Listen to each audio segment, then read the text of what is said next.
Hi, boys and girls. It's Miss Headington again, back with another Goldilocks tale. This time it is Goldilocks and the Three Rhinos. This is a South African retelling of this story, written and illustrated by Joan Rankin. Goldilocks and the Three Rhinos, a South African retelling. Once upon a time, 3 rhinos lived in a shack in the forest.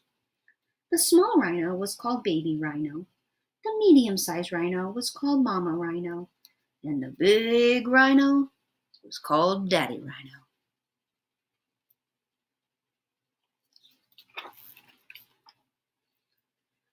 One day, Baby Rhino woke up very hungry. Their porridge was still too hot to eat. "Let's go for a walk in the forest while it cools," said Mama Rhino.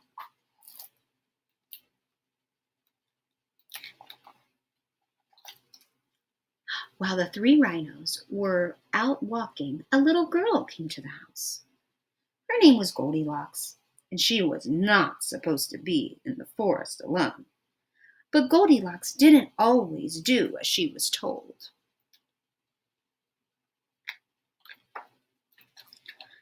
"I'm hungry," thought Goldilocks as she knocked on the door.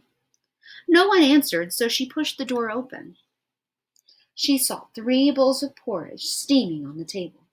A big bowl, a medium-sized bowl, and a little bowl.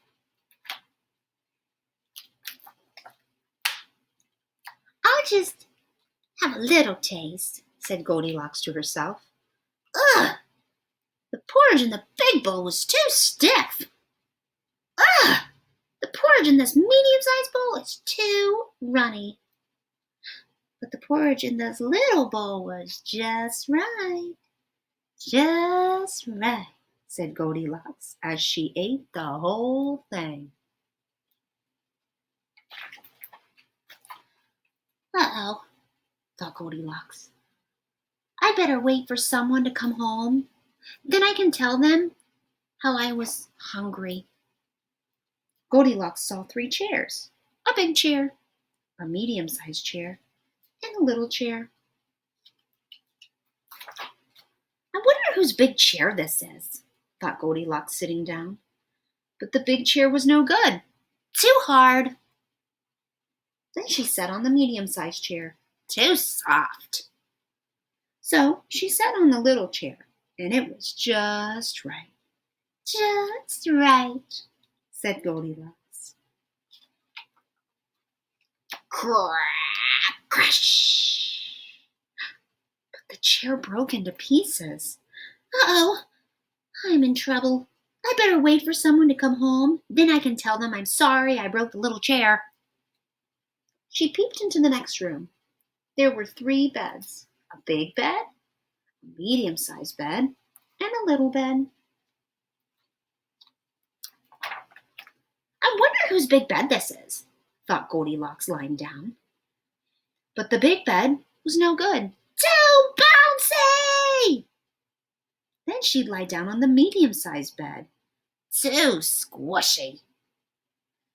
So she lay down on the little bed, and it was just right. "Just right," yawned Goldilocks as she fell fast asleep.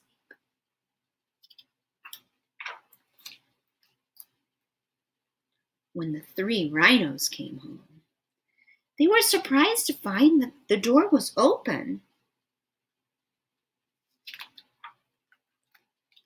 "Who's been eating my porridge?" roared Daddy Rhino in his great big voice. "Who's been eating my porridge?" shouted Mama Rhino in her medium-sized voice. "Who's been eating my porridge and eating it all up?" wailed Baby Rhino in his small little voice. Then Daddy Rhino noticed the 3 chairs. "Who's been sitting in my chair?" roared Daddy Rhino in his great big voice. "Who's been sitting in my chair?" shouted Mama Rhino in her medium-sized voice. "Who's been sitting in my chair?"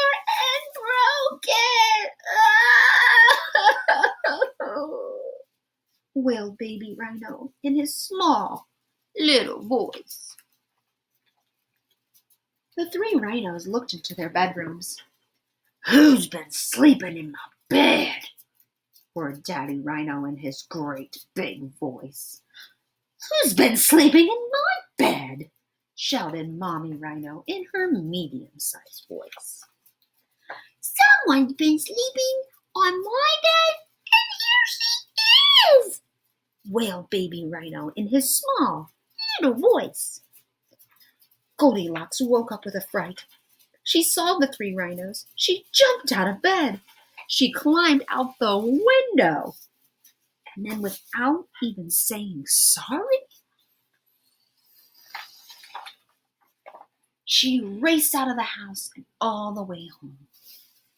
Then Mommy Rhino and Daddy Rhino shared their porridge with Baby Rhino, and they never saw Goldilocks again.